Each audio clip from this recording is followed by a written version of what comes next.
오늘 이 아침에 여러분과 함께 사도행전의 말씀을 나눌 것인데, 여러분 그거 아시나요? 오순절 마가다락방에 성령님이 임하셨을 때, 여러분 그때 그들은 뭐라고 있었죠?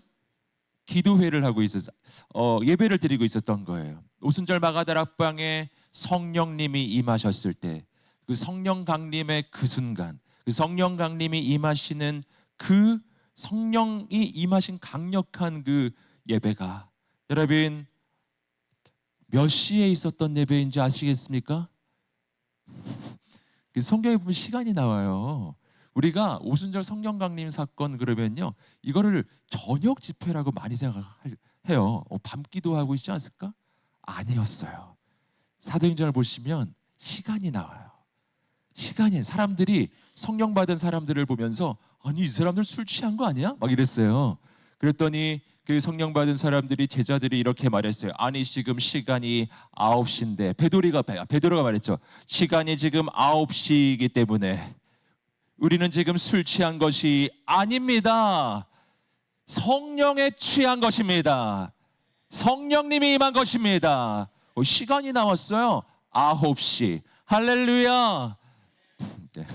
그래서 오늘 아침에 우리 예배는 몇 시 예배죠? 9시 반. 약간 늦었어요. 그래서 성령이 임하시는 하나님의 역사는 언제 일어나더라? 제가 아무리 생각해봐도 9시보다는 더 빠른 시간이었어요. 그 예배는 바로 아침에 드렸던, 정확히 하면 새벽 예배부터 시작해가지고 바로 하나님의 능력이 임하신 줄 믿습니다. 여러분 바로 지금 이 시간이 성령님이 임하시는 시간이 될 줄 믿습니다. 하나님을 기대하십니까? 하나님을 소망하십니까? 여러분 오늘 이 아침에 성령님이 임하시기를 간절히 사모하시기를 주님의 이름으로 축복합니다. 우리 오늘 이 아침에 임하실 우리 살아계신 하나님께 뜨거운 박수와 우렁찬 함성. 아까 저가 나올 때도 이렇게 해주셨는데, 오늘 이 아침에 하나님께서 임하여 주실 줄 믿습니다. 하나님께 뜨거운 박수, 우리 하와노와 함성을 하나 돌려드리겠습니다. 할렐루야.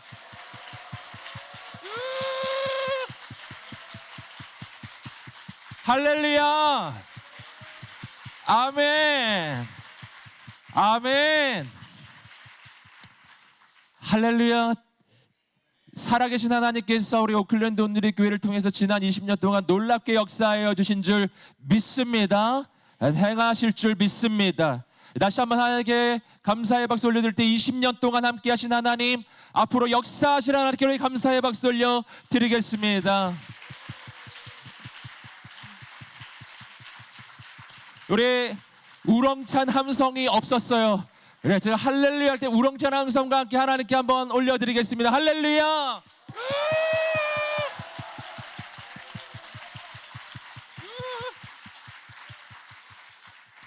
아멘. 하나님께서 행하실 줄 믿습니다. 역사하여 주실 줄 믿습니다. 여러분 우리가 오늘 아침에 이 사도행전의 말씀을 나눌 때, 여러분 이 사도행전 1장의 말씀은 정말 놀라운 말씀이죠. 이것은 바로 제자들의 인생이 영원히 변화되는 순간이었기 때문입니다.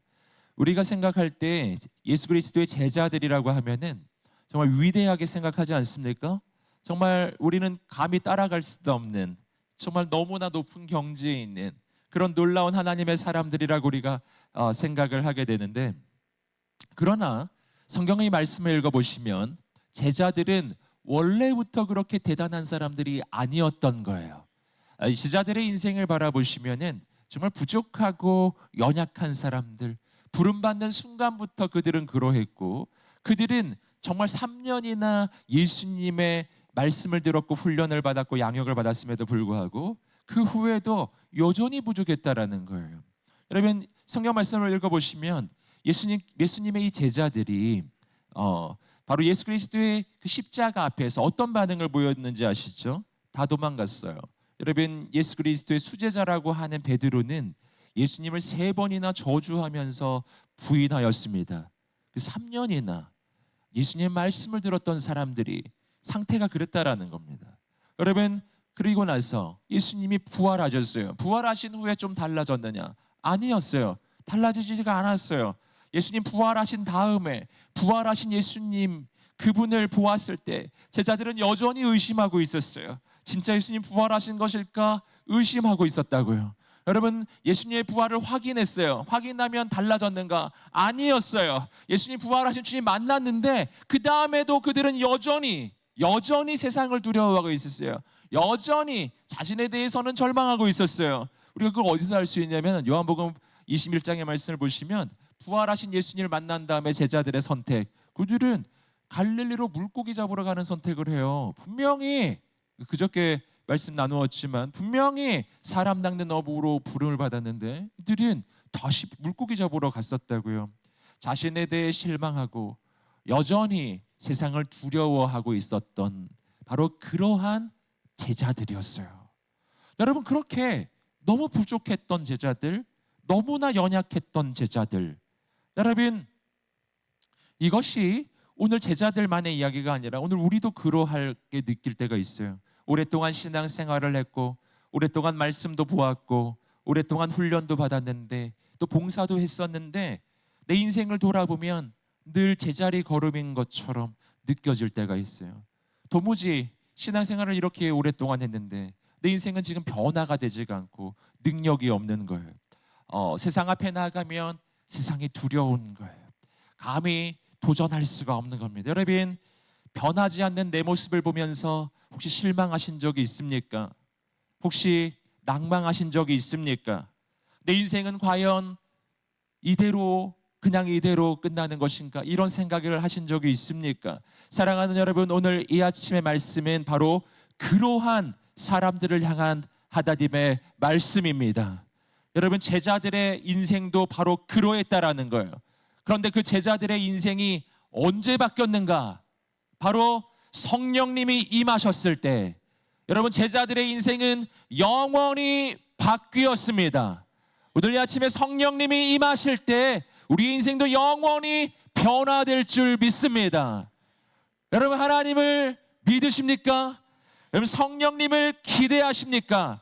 여러분, 오늘 이 아침에 바로 주님께서 제자들에게 승천하시기 전에 마지막으로 당부하신 이 말씀 가운데 우리는 어떻게 우리 인생에 이러한 영원한 영적 변화가 일어나며 어떻게 성령님은 우리 인생 가운데 임하시는가? 우리가 함께 말씀을 통해서 함께 살펴보겠습니다. 여러분, 말씀이 선포될 때 오늘 아침에 거룩하신 성령의 임재를 사모하십시오. 하나님께서 임하여 주실 줄 믿습니다. 말씀을 따라가면서 우리가 함께 보겠는데 우리 3절 말씀 한번 읽어보겠습니다. 3절 말씀입니다. 읽겠습니다. 시작. 예수께서 고난당하신 후에 자신이 살아계심을 여러 가지 확실한 증거로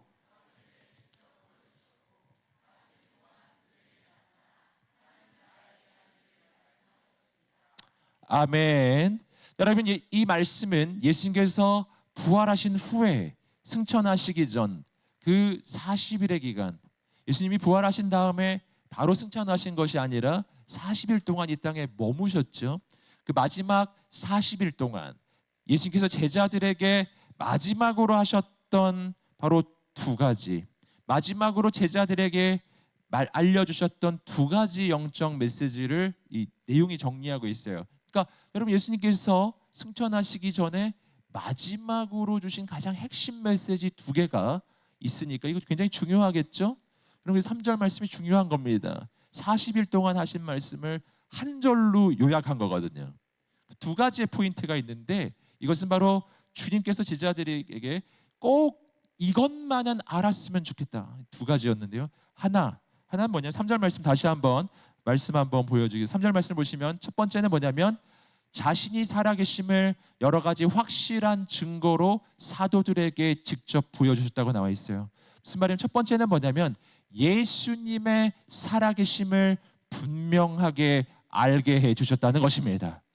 예수님이 죽음을 이기시고 부활하신 주님이시라는 것을, 예수님은 2000년 전에 존재했었던 역사적으로 대단하고 훌륭했던 사람에 불과한 것이 아니고 예수님은 그냥 4대 성인 중에 하나가 아니고 예수님은 2000년 전에 죽음을 이기시고 부활하셔서 지금도 살아계셔서 역사하시는 살아계신 하나님의 아들이라는 것을 제자들이 분명하게 믿기를 원하셨던 것입니다. 여러분, 이것이 오늘 우리의 믿음이 되시기를 주님의 이름으로 축복합니다. 예수님을 누구로 보느냐가 굉장히 중요해요.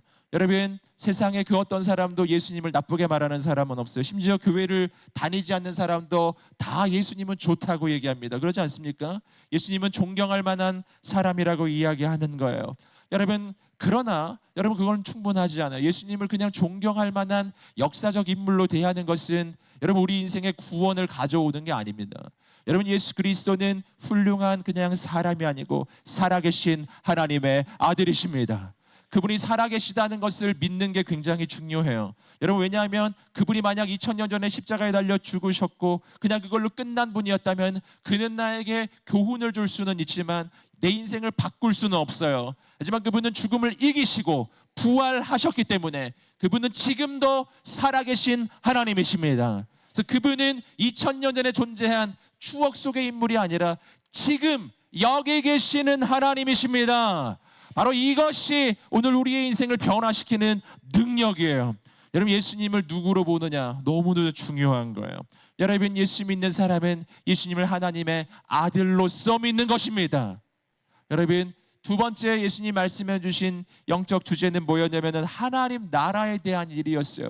40일 동안 그들에게 나타나 하나님 나라에 대한 일을 말씀하셨어요. 두 번째, 하나님의 나라, 이것은 바로 예수님의 비전입니다.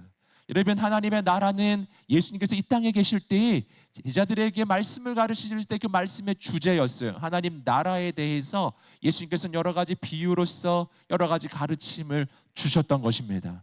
여러분, 이것은 바로 예수님께서 이 땅에 계실 때 제자들에게 분명하게 깨닫게 해주시기 원했던 것이었어요. 그래서 예수님이 이루셨던 모든 기적의 사건들도 바로 하나님 나라를 보여주는 사건들이에요. 하나님의 나라가 임하시면 이런 역사가 일어나니라. 눈먼 자가 눈을 뜨고 젖은 자가 걷게 되고 병든 자가 치유를 얻고 죽어가는 영혼이 살아나리라. 하나님의 나라가 임하시면 하나님의 역사가 일어날 것입니다. 바로 하나님 나라의 꿈과 비전이에요. 여러분, 예수님은 바로 하나님의 나라의 꿈을 꾸셨고 바로 그 하나님의 나라가 임하는 하나님의 비전을 품으셨던 것입니다. 여러분, 바로 그 비전을 가지고 말씀을 가르치시고 기적을 행하셨고 마지막으로 십자가에 달려 죽으셨고 죽음을 이기시고 부활하셨습니다. 이것을 통해 무엇을 이루시는 거예요? 오늘 우리의 인생에 하나님의 나라가 임하는 것입니다. 여러분, 우리가 있는 이 도시에 바로 이 나라에 열방에 바로 하나님의 나라가 임하는 하나님의 나라의 꿈과 비전이에요. 바로 이것을 주님께서는 제자들이 알기를 원했던 것입니다.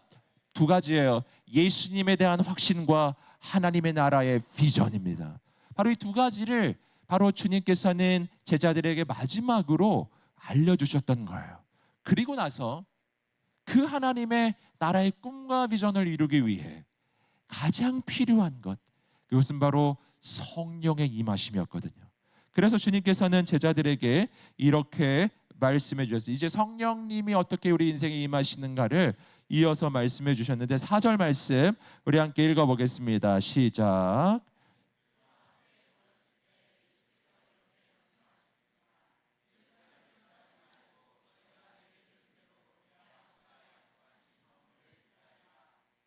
아멘.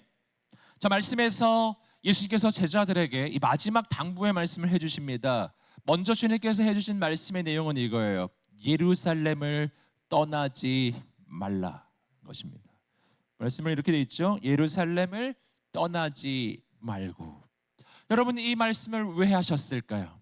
여러분, 왜 하셨느냐? 그 까닭은 제자들은 예루살렘을 떠나고 싶었기 때문이에요. 여러분, 제자들이 예루살렘을 떠나고 싶어 하지 않고 있었다면 여러분, 주님께서 이런 말씀을 하실 이유가 없죠. 다 떠나고 싶어 하고 있었기 때문에 주님께서 당부하신 거예요. 예루살렘을 떠나지 말라. 여러분, 이들은 왜 예루살렘을 떠나고 싶어 했을까요? 여러분, 성경을 보시면은 이 제자들이 예루살렘 떠나고 싶어 했던 정황이 많이 나와요. 엠마오로 막 떠나갔던 두 제자 이야기도 있고요.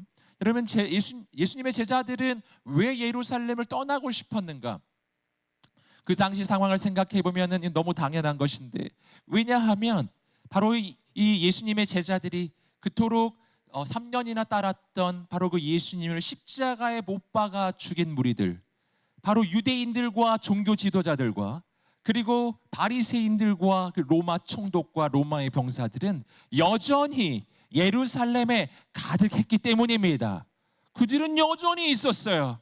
여러분, 지금 예수님 부활하셨다고 해서 지금 그 사실은 바뀌지 않았어요. 나를 죽이려고 바로 예수 그리스도를 죽였던 사람들, 그들은 예수 그리스도의 제자들은 얼마나 더 위협하고 있었겠어요. 여러분, 이들이 봤을 때 예루살렘은 어떤 곳인가? 빨리 도망가야 할 곳이에요. 여기는 너무 위험해요. 여기에는 나를 죽이려는 사람들이 그냥 사방으로 그냥 다 둘러싸여 있는 거예요. 어떻게 해서든지 여긴 빨리 도망쳐야 하는 곳이 예루살렘인 거예요. 여러분, 그런데 예수님께서는 일반적인 사람들의 상식, 위험하니까 빨리 도망쳐야 한다는 생각인데, 주님께서는 일반적인 사람들의 생각과는 너무나 다르게 이야기하시는 거예요. 뭐라고요? 예루살렘을 떠나지 말라라는 것입니다.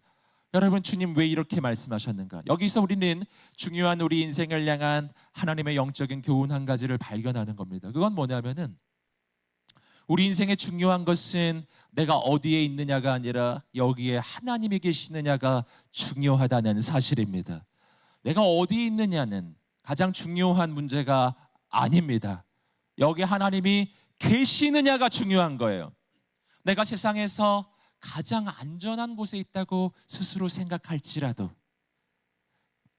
사람들이 보기에도 너무나 안전하고 사람들이 보기에도 부러워할 만한 곳, 바로 그런 자리에 내가 있을지라도 거기 하나님이 계시지 않으면 그곳이 바로 내가 망하는 자리가 되고 저주받는 자리가 되고 내 인생이 끝나는 자리가 될 것입니다. 그곳이 바로 세상에서 제일 위험한 자리예요. 여러분, 세상에서 제일 위험한 곳은 사람들이 보기에 위험한 곳이 아니라 하나님이 없는 곳이 가장 위험한 곳이에요. 여러분, 그렇기 때문에 오늘 우리가 주목해야 하는 것은 내가 어디에 있느냐가 아니고 여기 하나님이 계시느냐예요. 오늘 내가 세상에서 가장 위험한 곳에 있을지라도, 사방으로 대적들에게 우겨쌈을 당하여서 절망과 낙심의 자리에 있을지라도, 사람들이 보기에 너무나 위험한 곳에 있을지라도, 사방에 나의 원수들이 나를 둘러싸고 있을지라도, 거기에 하나님이 임하시면, 거기에 하나님이 계시다면 그곳이 바로 오늘 우리의 인생이 바뀌는 자리가 될 것이고, 그곳이 바로 하나님의 역사의 시작점이 될 것이고, 그곳이 바로 하나님의 부흥의 시작점이 될 것입니다. 여러분, 내가 어디에 있느냐가 중요한 것이 아니라 거기 하나님이 임하시는 것이 중요한 거예요. 여러분, 그러나 이 땅을 살아가는 많은 사람들의 관심사는 언제나 내가 어디에 있느냐에 관심이 있잖아요. 그럼 내가 어디에 있느냐? 여러분, 이거 가지고 얼마나 고민하고 낭망하고 좌절하나요? 여러분, 어떻게 해서든지 사람들이 부러워할 만한 곳에 가고 싶어서, 여러분, 그래서 우리 인생은 언제나 노심초사하지 않습니까? 나는 내 인생의 위치에 대해서 너무 관심이 많은 거예요. 여러분, 그러나 오늘 우리가 정말 관심을 가져야 되는 것은 지금 하나님이 나와 함께 계시느냐입니다.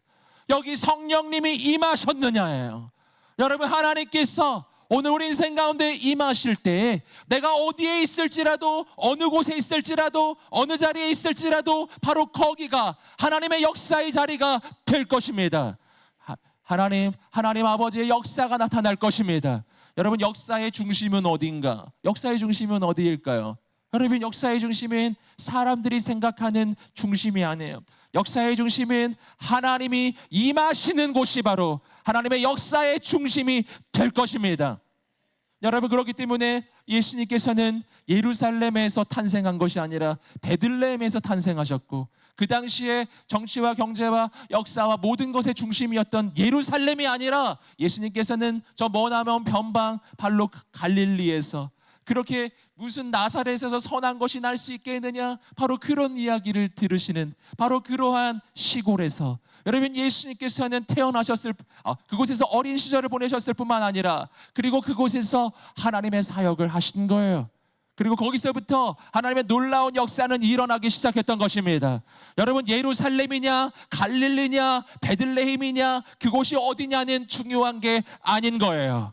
여러분, 지금 사방으로 대적들로 우겨쌈을 당하고 있지만 이 예루살렘에 성령님이 임하시면 그곳이 바로 하나님의 역사의 시작이 되고 부흥의 시작이 되는 것입니다.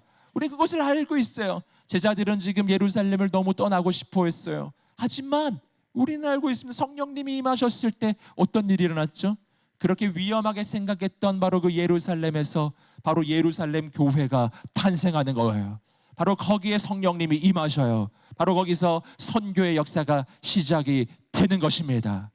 그러니까 어떻게 해야 될까요? 하나님 거룩하신 성령님을 사모하게 되기를 주님의 이름으로 축복합니다. 옆 사람에게 선포해 주세요. 성령님을 사모하십시오. 성령님을 사모하십시오. 아멘. 그래서 4절 말씀은 주님께서 이렇게 말씀해 주시는 거예요. 4절 말씀을 다시 한번 보여주시면 바로 예루살렘을 떠나지 말고 너희가 내게 들은 대로 내 아버지가 약속하신 선물을 기다리라. 뭐라고요? 하나님께서 약속하신 선물을 기다리라. 아버지가 약속하신 선물이 뭐죠? 성령이에요. 성령을 기다리라. 예루살렘을 떠나지 말고 성령을 기다리라. 여러분, 여기서 우리는 주님께서 이 제자들에게 이 예루살렘을 떠나지 말고 가장 먼저 해야 돼. 아까 말씀드린 것처럼 가장 먼저 해야 되는 일, 성령을 기다리라. 성령님이 임하실 때 오늘 우리의 인생은 영원히 변화될 것입니다. 여러분, 그렇다면은 성령님이 임하신다는 것이 왜 이렇게 중요한가? 여러분, 성경을 보시면은요, 성령이 임하신다는 것은 두 가지로 설명되는데, 첫 번째는 뭐냐면 우리가 예수 그리스도를 믿을 때 성령님은 이미 우리 가운데 임하신 거예요. 이거 첫 번째 이 성령님의 임하심인데, 바로 고린도전서 12장 3절이 이야기하는 것처럼 성령이 아니고서는 그 어떠한 사람도 예수 그리스도를 주라고 시인할 수, 고백할 수 없다라고 말씀은 이야기합니다. 그러니까 내가 예수님을 믿게 되었다면 성령의 임하심이 이미 일어난 거예요. 여러분, 예수님 믿으십니까? 믿으세요? 할렐루야. 그렇다면 성령님은 이미 오신 것입니다. 이미 행하시기 시작하신 거예요. 여러분, 이것은 제자들도 마찬가지였어요. 제자들은 예수님의 부르심을 받았고, 그리고 3년이나 주님과 동행을 했던 사람들이에요. 여러분, 제자들에게 성령 오시지 않았을까요? 오셨죠. 여러분, 제자들은 예수님 믿잖아요. 여러분, 그러니까 성령님 이미 오신 것이잖아요. 여러분, 그런데 주님께서는 그런 제자들에게 이렇게 말씀하시는 거예요. 아버지께서 약속하신 선물, 즉 성령을 기다리라. 이렇게 말씀하시는 거예요. 왜 그러셨을까요? 성령님 이미 임하신 거잖아요.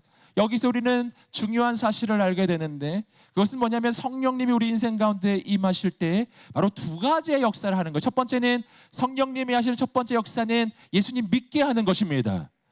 그래서 성령님이 임하셨기 때문에 우리가 예수님을 믿게 된 것입니다.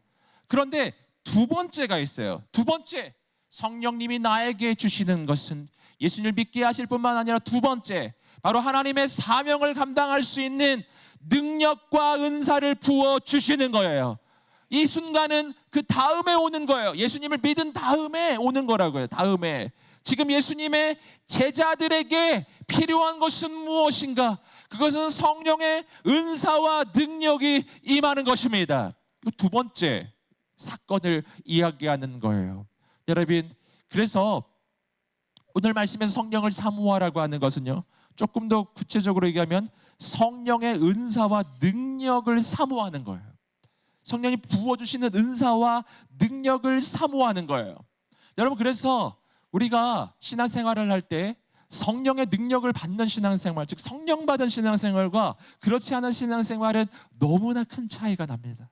여러분, 이것은 비행기로 한번 비교해 볼 수가 있는데, 우리의 신앙이 마치 비행기로 비유를 해보자면은, 여러분, 비행기는 활주로에서 달릴 때 굉장히 빨리 달려요. 여러분, 비행기 타보셨죠?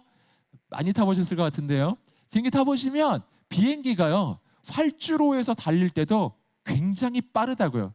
최소한 한 200km 이상, 거의 한 300km 이렇게 비행기는 달릴 거예요. 활주로에서.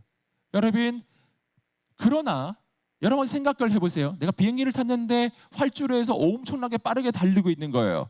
여러분, 그때 기분 좋으세요? 와, 비행기 빠르다 이런 생각하세요? 그러면서 이 비행기가 뜨지를 않고 활주로 에서 계속 한 200km로 달리고 있는 거예요. 계속 달리는 거예요. 그러면 여러분 어떤 생각이 드세요? 와, 너무 비행기 좋다 이런 생각이 드는 게 아니라 재앙이에요. 여러분, 비행기가 활주로에서 뜨지 않고 200km 속도로 계속 달리고 있으면 여러분, 이건 정말 재앙인 거예요. 여러분, 비행기는 활주로에서 달리는 용도로 존재하지 않기 때문이에요. 웬만한 자동차보다 활주로에서의 비행기는 더 빠르지만 우리는 그것을 가지고서 결코 만족할 수가 없어요. 어떻게 돼야 되죠? 비행기는 떠야 하는 것입니다. 떠야 하는 거예요. 이것과 비슷한 거예요. 성령을 받지 않고 신앙생활을 하는 것은 비행기를 탔는데 활주로에서 계속 달리고만 있는 거예요. 그러면서 와, 빠르다, 진짜 빠르구나 하면서 계속 달리고 있지만 아무리 달려도 계속 오클랜드라는 것이죠. 아무리 달려도 공항 속이에요. 여러분, 이걸로는 능력이 나타나지가 않는 것입니다. 여러분, 그걸로는 안 돼요. 어떻게 돼야 되죠? 여러분, 오늘 우리의 신앙이 어떻게 돼야 되냐면은 비행기가 날아오르는 것처럼. 어떻게 날아오르는 걸까요? 여러분, 기류를 타고 이 비행기는 날아오르기 시작해요. 여러분, 비행기가 공중으로 뜨면은 어떤 일이 일어나는가? 활주로에서는 한 200km 정도로 달렸다면 공중에 뜨면은 시속 1000km로 달려가는 것입니다. 할렐루야. 별로 안 놀라시는데요? 여러분, 한국 가실 때 비행기 한번 보세요. 거기 속도도 나온단 말이에요. 제가 올 때도 봤었는데 뉴질랜드 항공으로 이렇게 보니까 900 몇십 킬로로 이게 공중에서 날더라고요. 여러분, 비행기가 지상에서 아무리 빨리 달려도 여러분 900km, 1000km로 달릴 수는 없어. 하지만 뜨면은 900km, 1000km로 날아가기 시작하는 것입니다. 바로 그런 것이거든요. 여러분, 성령이 임하실 때 우리 인생이 어떻게 달라지고 우리의 신앙이 어떻게 달라지느냐예요. 여러분, 성령이 임하시지 않아도 난 신앙생활을 할 수가 있는 거예요. 마치 비행기가 활주로를 달리는 것처럼 움직이고는 있는 것입니다. 하지만 그걸로는 충분하지가 않은 거예요. 여러분, 그러나 성령님이 임하실 때 성령의 바람이 불어오고 내가 성령의 바람을 타고 날아오르기 시작할 때 우리의 신앙은 정말 하나님께서 내 인생에 주신 최고의 가능성과 최고의 꿈과 소망과 비전이 바로 우리를 통하여 이루어지게 되는 줄 믿습니다. 그때 우리의 인생은 날아오르기 시작할 것입니다. 우리의 인생은 정말 상상도 할 수 없는 저 하늘을 향해 날아오르게 될 것입니다. 사랑하는 여러분, 바로 그런 거예요. 여러분, 성령님이 임하시는 것이 우리 인생의 중요한 것은 여러분, 성령님이 임해봐야 아는 것입니다. 비행기가 날아오르기 전에는 이 비행기가 뭔지를 잘 모르는 거예요. 날아오르기 전에는 비행기가 자동차랑 다른 게 없는 거예요. 하지만 여러분, 날아오르기 시작하면 놀라운 역사가 나타나는 줄 믿습니다. 여러분, 그래서 주님께서 말씀하신 거예요. 성령을 기다리라. 성령을 기다리라. 하나님의 놀라운 역사가 나타나게 되는 줄 믿습니다. 여러분, 오늘 말씀을 보니까 또 주님께서는 이렇게 말씀해 주셨어요. 4절 말씀을 다시 한번 보여주시겠습니다. 예루살렘을 떠나지 말고 너희가 내게 들은 대로 내 아버지가 약속하신 선물을 기다리라. 여러분, 오늘 말씀은 성령에 대해서 표현할 때 그냥 성령이라고 하지 않고 아버지가 약속하신 선물이라고 이야기하는 거예요. 여러분, 성령의 은사와 능력은 하나님의 선물입니다. 어떤 선물? 아버지의 선물이라는 거예요.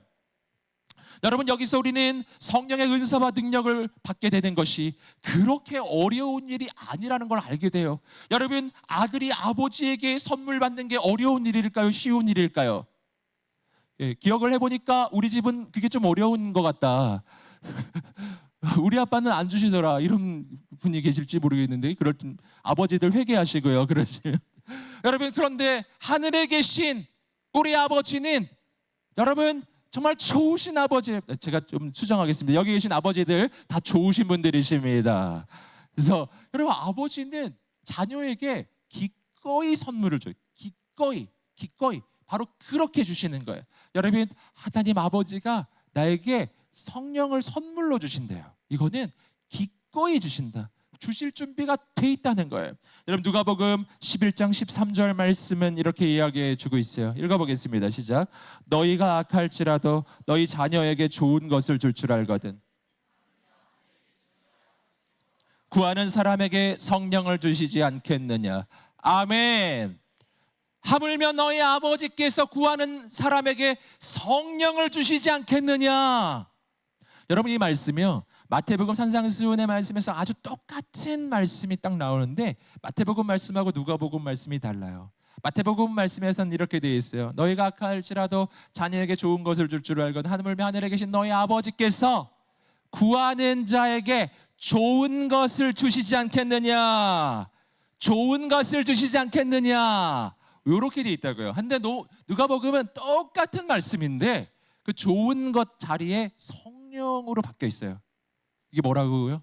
구하는 자에게 성령을 주시지 않겠느냐. 이게 무슨 말이죠? 이것은 뭐냐면 하나님 아버지가 나에게 주실 수 있는 가장 좋은 것, 그것이 바로 성령이라는 것입니다. 여러분, 왜 그럴까요? 왜냐하면 성령을 하나님이 주신다는 것은요, 완전히 다른 차원의 이야기예요. 여러분, 성령인 삼위일체 하나님이십니다.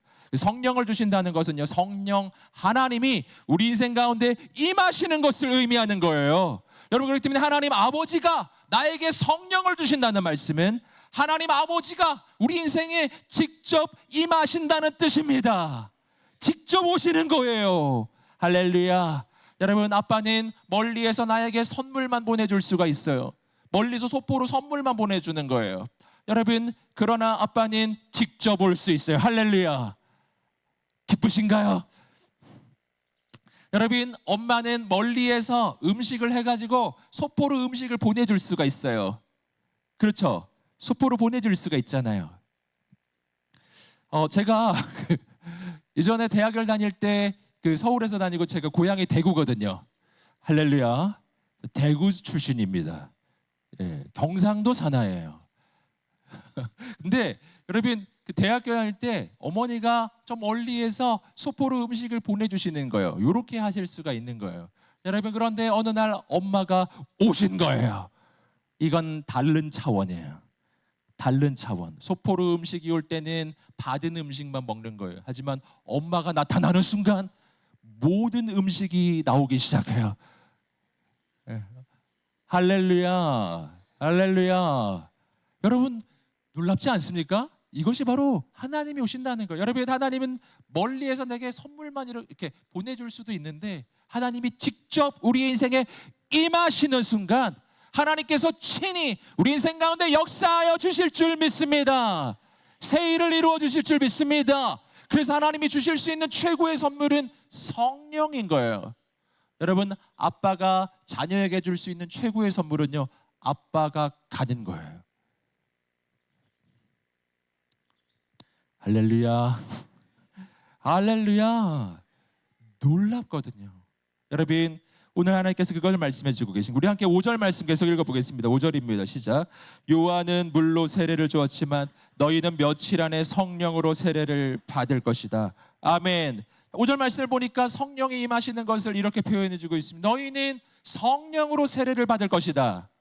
여러분, 성령이 임하시는 것을 세례받는 것에 비유해 주고 있습니다. 이것은 성령의 세례, 성령 세례를 받는 것이다. 이렇게 표현해 주는, 이것은 우리가 평소 생각하는 이 성령에 대한 이 생각을 이제 바꿔주는 것인데, 성령님이 임하시는 것은 마치 세례를 받는 것 같은 것이다. 내가 뭘로 비유하고 있죠? 요한은 물로 세례를 베풀었지만 이렇게요, 물 세례와 비교해서 설명하고 있어요. 이것은 뭐냐면은 유사성이 있다는 것이거든요. 그럼 요한이 주었던 물 세례는 어떤 세례였는가? 요한이 주었던 물 세례는요, 물에 잠기는 세례였어요. 요한의 물 세례, 요단강의 물에 잠기는 것입니다.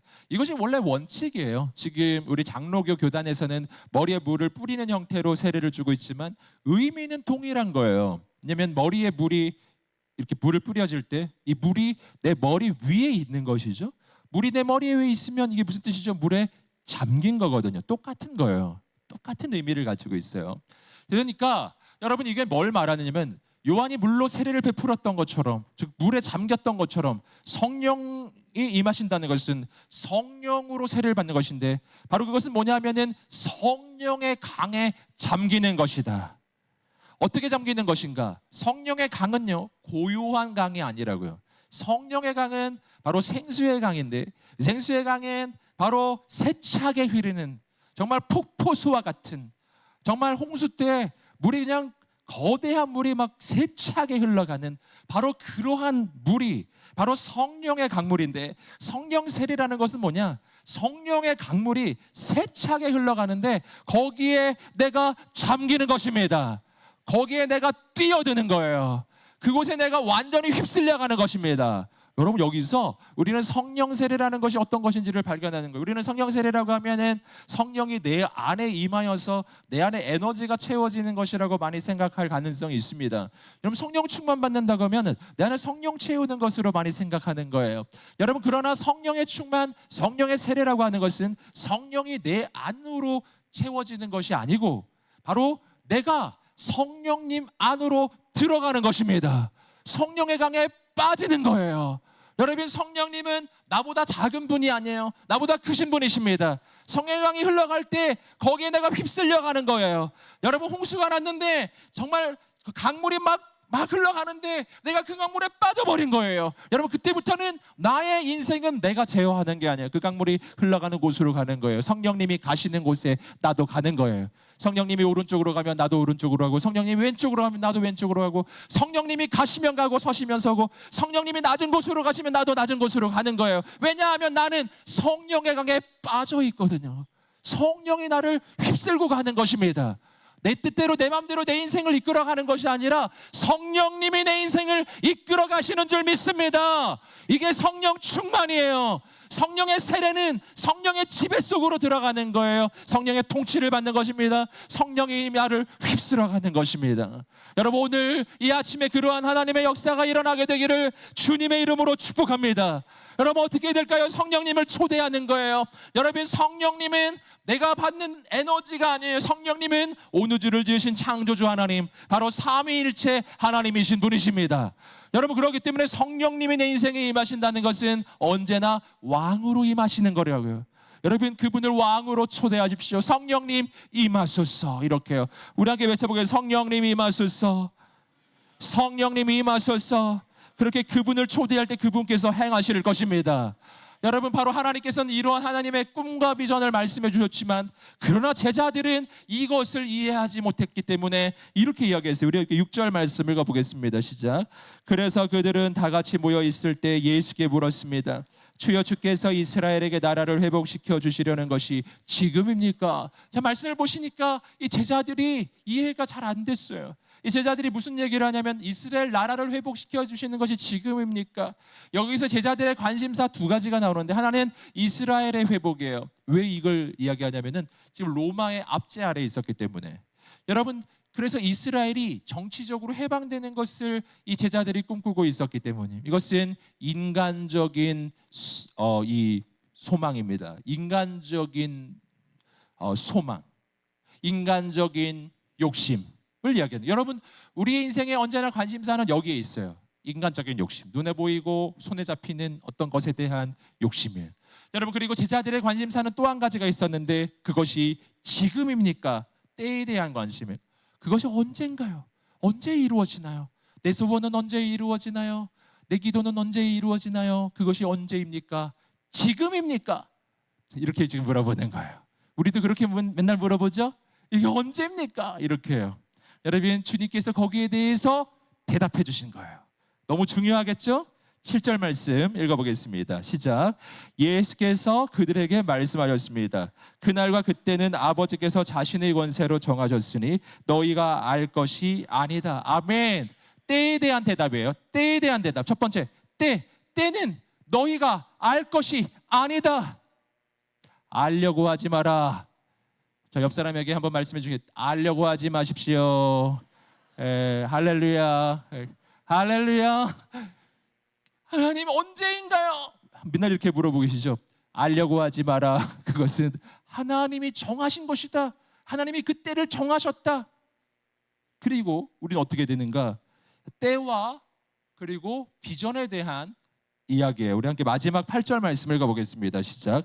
그러나 성령께서 너희에게 오시면 너희가 권능을 받고 예루살렘과 온 유대와 사마리아와 땅끝까지 이르러 내 증인이 될 것이다. 8절 말씀을 보니까 이렇게 돼 있어요. 그러나 성령께서 너희에게 오시면, 그러나 역접의 접속사로 이어지고 있어요. 바로 앞문장과 이어지는 것입니다.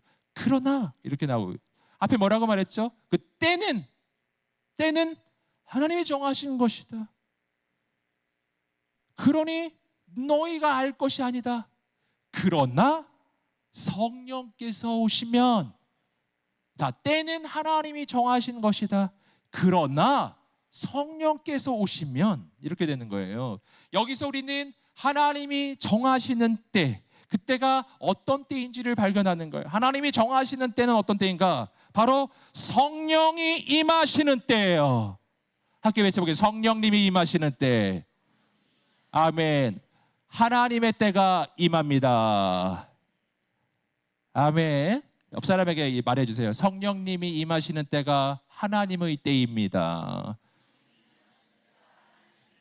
아멘. 그러니까 이걸 뭐라고 표현할 수 있냐면 언제인지를 구하지 말고 성령을 구하라는 것입니다. 여러분, 하나님이 정하신 시간이 있을지라도 성령님이 임하시지 않으면 하나님의 역사는 일어나지 않을 것입니다. 그러나 아직 내가 준비가 되어 있지 않고 나는 아직 부족하고 나는 아직 연약할지라도 오늘 성령님이 내 인생 가운데 임하시는 순간, 그 순간이 바로 하나님의 역사의 때가 될 것입니다. 하나님의 시간은 언제인가? 여러분, 언제인지 모르는 시간이에요. 하지만 그 시간은 오늘 하나님께 구하기 시작할 때, 성령을 구하시고 성령님이 임하셔서 나를 사로잡기 시작할 때 바로 오늘이 하나님의 때가 될 것입니다.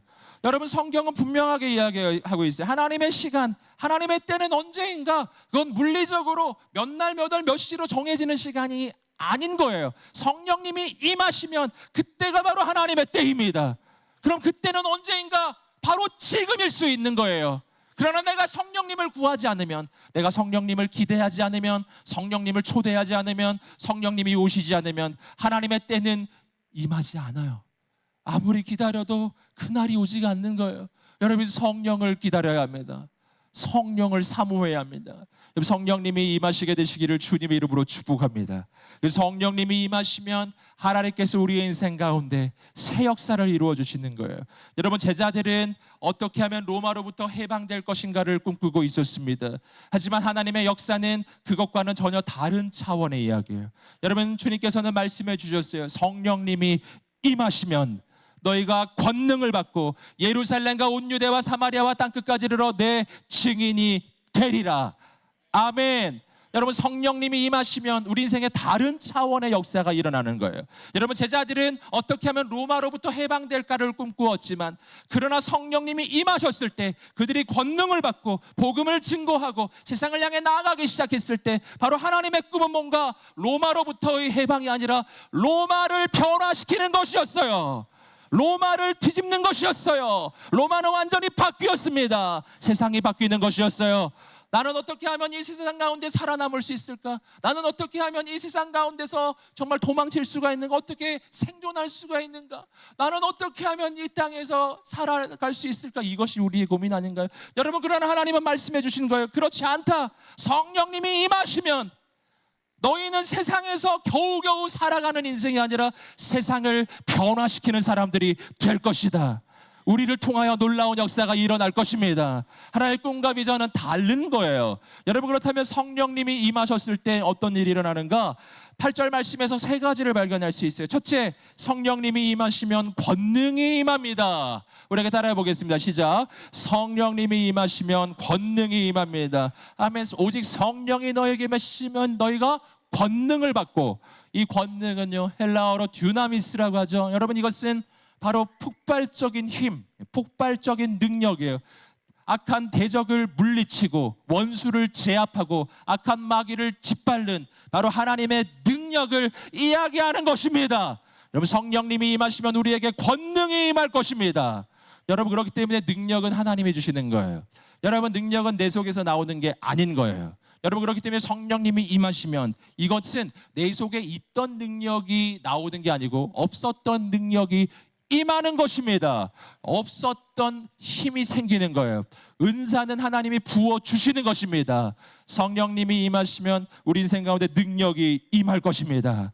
여러분, 그렇기 때문에 제자들에게 성령님이 임하셨을 때 그들은 이전에 할 수 없었던 일을 할 수 있게 되는 거예요. 여러분, 베드로는 교육을 받지 못했던 정말 너무나 부족하고 연약한 인생이었을 뿐이에요. 그런 실수가 너무나 많았던 인생이었어요. 예수님을 부인했던 제자지 않았습니까? 하지만 성령님께서 베드로에게 임하셨을 때 베드로는 담대하게 일어나 하나님의 말씀을 선포하기 시작했는데, 여러분, 근데 그가 말씀을 선포했을 때 3,000명이 회개하고 돌아오게 된 것이었어요. 여러분, 너무나 부족했고 도망쳤고 예수님을 부인했던 제자가, 여러분, 정말 얼마 지나지 않은 시간에 성령님이 임하시니까 그는 완전히 바뀌었던 것입니다. 우리는 바뀔 수가 있겠습니까? 여러분, 우리의 인생이 바뀔 것입니다. 성령이 임하시면 권능이 임할 것입니다. 은사가 임할 것입니다. 능력이 임할 것입니다. 나는 할 수 없었던 일을 할 수 있게 될 것입니다. 네가 할 수 없었던, 내가 꿈꾸지 못했던 하나님의 꿈이 바로 나를 통해서 일어나게 될 것입니다. 두 번째는 성령님이 임하시면 우리는 땅끝까지 가게 됩니다. 우리 함께 고백해 보겠습니다. 시작. 성령님이 임하시면 우리는 땅끝까지 가게 됩니다. 성령님이 임하실 때 일어나는 변화는 뭐냐? 오직 성령이 너에게 임하시면 너희가 권능을 받고 예루살렘과, 두 번째, 온 유대와, 예루살렘에서 영역이 확장된 거예요. 온 유대라는 지역으로 확장된 거예요. 그리고 사마리아와, 사마리아는 어떤 곳인가요? 절대 가고 싶지 않은 곳이죠. 여러분, 유대인들에게 사마리아는 절대로 가지 않는 곳, 부정하게 생각하는 땅이에요. 하지만 그곳에 가게 되리라. 내가 만나고 싶지 않은 사람, 나는 절대로 상종하지 않을 사람이에요. 그런데 성령님이 임하시면 나를 통해 바로 그 영혼이, 내가 절대 만나지 않겠다고 생각했던 그 영혼이, 내가 정말 원수처럼 여겼던 그 영혼이 바로 나를 통해 변화되리라. 그리고 우리는 땅끝까지 가게 되리라. 땅끝은 내가 지금은 알 수 없는 미지의 세계, 지금은 알 수 없는 곳이에요. 하지만 하나님이 예비하신 미래의 하나님의 비전의 땅, 여러분, 바로 우리는 땅끝까지 가게 될 줄 믿습니다. 그래서 하나님이 역사하시면 우리 인생은 한계를 넘어서는 것입니다. 우리 인생은 늘 예루살렘에 갇혀 있었거든요. 늘 예루살렘 안에서 갇혔어. 그곳에서 꿈을 꾸고 그곳에서 소망을 품었지만, 그러나 성령님이 임하시면 우리는 예루살렘을 넘어서, 온 유대를 넘어서, 사마리아를 넘어서 땅끝까지 하나님의 역사를 이루는 인생이 되는 줄 믿습니다. 여러분, 세 번째는 성령님이 임하시면 우리는 예수 그리스도의 증인이 된다라는 것입니다. 고백해 보겠습니다. 시작. 성령님이 임하시면 우리는 예수 그리스도의 증인이 됩니다. 아멘. 내 증인이 되리라. 여러분, 이것이 성령이 임하시는 목적이에요. 왜 성령 부어주시는가? 예수님의 증인 되게 하시려고요. 예수님의 증인이 된다는 건 뭐예요? 예수님이 하신 일을 선포하는 것입니다. 여러분의 증인은 자신이 무엇을 하는 사람이 아니에요. 하나님이 하신 일을 선포하는 것입니다. 사랑하는 여러분, 오늘 우리는 예수 그리스도의 증인으로 부름을 받았습니다. 우리가 가는 곳곳마다 예수 그리스도를 증거하고 복음을 전하고 영혼을 살리는 인생이 되시기를 주님의 이름으로 축복합니다. 오늘 주님이 약속해 주신 거예요. 여러분, 우리는 이것을 명령이라고 많이 생각하지 않아요? 그리스도의 증인이 되라, 이렇게 명령하신 줄 알지만 아니에요. 말씀을 잘 읽어보세요. 오직 성령이 너에게 임하시면 너희가 권능을 받고 예루살렘과 온 유대와 사마리아와 땅끝까지 이르러 내 증인이 되리라. 아멘. 이게 명령인가요? 아니잖아요. 약속이잖아요. 약속. 너희는 내 증인이 될 것이다. 아멘.